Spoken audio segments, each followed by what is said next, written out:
Students, आज हम third semester से संबंधित अपना एक और क्वेश्चन पेपर करेंगे जो आपका कब आया है। जैसे यहाँ नवंबर 23 में जो पेपर हुआ 2023 में, तब ये आपका पेपर आया हुआ है।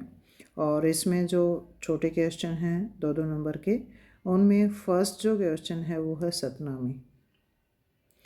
तो सतनामी जो आप हरियाणा इतिहास में पढ़ते हैं, यहाँ भी मुगल काल का पतन का जब कारण आप देखते हो तो उसमें है।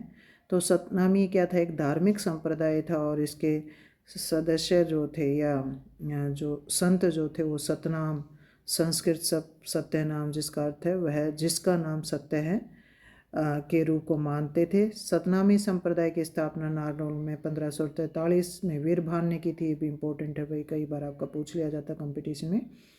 सतनामी संप्रदाय क्या करता, औरंगजेब के समय में सतनामियों की और मुगल सैनिकों की मुठभेड़ होती है और ये विद्रोह कर देते हैं। तो 1672 में इन्होंने औरंगजेब के टाइम पीरियड में क्या किया था, विद्रोह किया था। तो ये दोनों टाइम पीरियड आपके इम्पोर्टेंट, और सतनामी तो हमने बता ही दिया। उसके बाद नेक्स्ट जो क्वेश्चन हमारा है वो आपका पूछा क्या जाता है, औरंगजेब का यहाँ पूछा गया है भाई नेक्स्ट क्वेश्चन। तो औरंगजेब के बारे में अगर हम बात करें तो मुग़ल बादशाह था मोहिउद्दीन मोहम्मद, जिसे आलमगीर भी इनको कह करके पुकारा जाता। कई बार कंपटीशन में पूछा आता है कि आलमगीर बादशाह किसको कहा जाता है, तो औरंगजेब को। और भारत पर राज करने वाला छठा मुग़ल बादशाह था। और अब आपको पता है कि बाबर है, फिर हुमायूं, फिर अकबर है, फिर जहांगीर है, फिर शाहजहाँ है, फिर औरंगजेब है। 1658 से 1707 तक ही रहते हैं। औरंगजेब का समय विवादास्पद माना जाता है क्योंकि उसने बहुत से ऐसे काम किए थे। कट्टर मुसलमान ये शासक था भाई। इसने जजिया कर जो अकबर ने बंद कर दिया था, दोबारा इसने लागू कर दिया है। उसके अलावा औरंगजेब ने क्या किया था, फतवा ए आलमगिरी को इसने लागू किया था। शरीयत के अनुसार ये सारे के सारे काम करवाता है। और इन्होंने सिख गुरु तेग बहादुर को फांसी पर लटका दिया था या उनको मृत्यु दंड दिया था। तो ये कुछ चीज़ें हैं जो औरंगजेब के टाइम पीरियड में। उसके अलावा मराठों से इनकी लड़ाई चलती है बहुत लंबे समय तक। उसके बाद नेक्स्ट जो क्वेश्चन पूछ रखा है वो है नादिर शाह। देखिए, इतना ज़रूरी नहीं जितना हमने बता रखा वो सारी की सारी लाइनें आप लिखो, लेकिन ये मेन लाइन है। कई बार क्या होता है, क्वेश्चन आता है और आप कुछ इधर उधर की बातें लिख करके और छोड़ देते हो।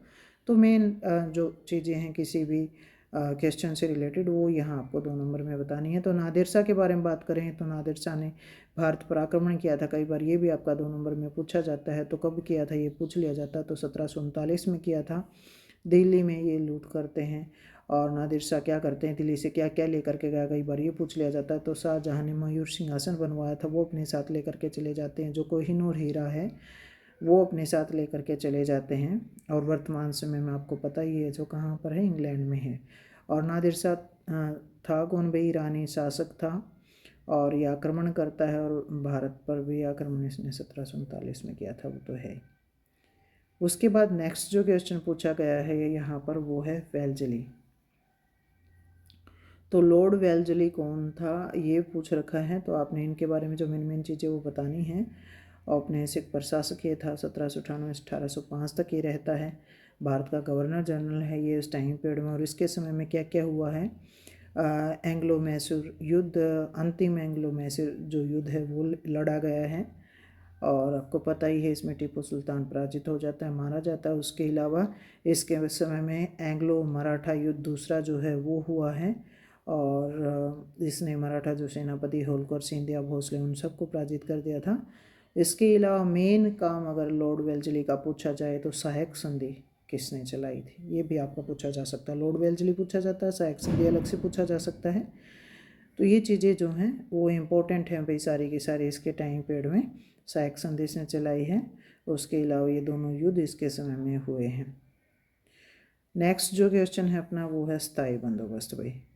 ये देखिए, स्थायी बंदोबस्त भी घूम फिर करके बहुत बार आपका आ जाता है। तो स्थायी बंदोबस्त के बारे में बात करें, एक राजस्व प्रणाली है।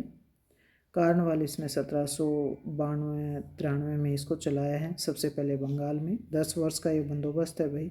बिहार में, उड़ीसा में बाद में लागू किया गया। जमींदारों के साथ ये समझौता किया जाता है सरकार के द्वारा, और जमींदार अपने जो भूमि है उस पर किसानों से खेती करवाते हैं। अब इसमें ये समझौते में था क्या, राजस्व का 89% हिस्सा तो राज्य का था, यानी अंग्रेजी सरकार जो थी उस टाइम पर, ब्रिटिश भारतीय जो सरकार है, और 11% किसका है, 11% किसका है, जमींदारों का। ये भी कई बार आपका कंपटीशन में पूछ लिया जाता है भाई। तो आपका ये स्थायी बंदोबस्त हो गया। उसके बाद नेक्स्ट जो क्वेश्चन हमारा है वो है लखनऊ समझौता। ये भी बहुत बार आ जाता है भाई आपका, और आया भी हुआ है। तो लखनऊ समझौता दिसंबर 1916 में हुआ है। भारतीय राष्ट्रीय कांग्रेस और अखिल भारतीय मुस्लिम लीग के बीच ये समझौता हुआ था भाई, और ये लखनऊ अधिवेशन में इसको रखा गया था, और फिर मुस्लिम लीग ने भी क्या है इसको पारित कर दिया है 31 दिसंबर 1916 को। और इस समझौते के माध्यम से किया गया था भी, दोनों दलों ने प्रांतीय विधान सभाओं में धार्मिक अल्पसंख्यकों को प्रतिनिधित्व देने पर सहमति व्यक्त की थी। तो ये लखनऊ समझौता 1916 में कांग्रेस और मुस्लिम लीग के बीच में हुआ था। उसके बाद नेक्स्ट जो क्वेश्चन है हमारा वो है राजा राम मोहन राय। ये क्वेश्चन भी भाई राजा राम मोहन राय या इनकी पुस्तकें या इनके समाचार पत्र या सती प्रथा बहुत बार अलग अलग तरीके से पूछे जाते हैं भाई, इन्हीं के इर्द गिर्द घूमते हैं।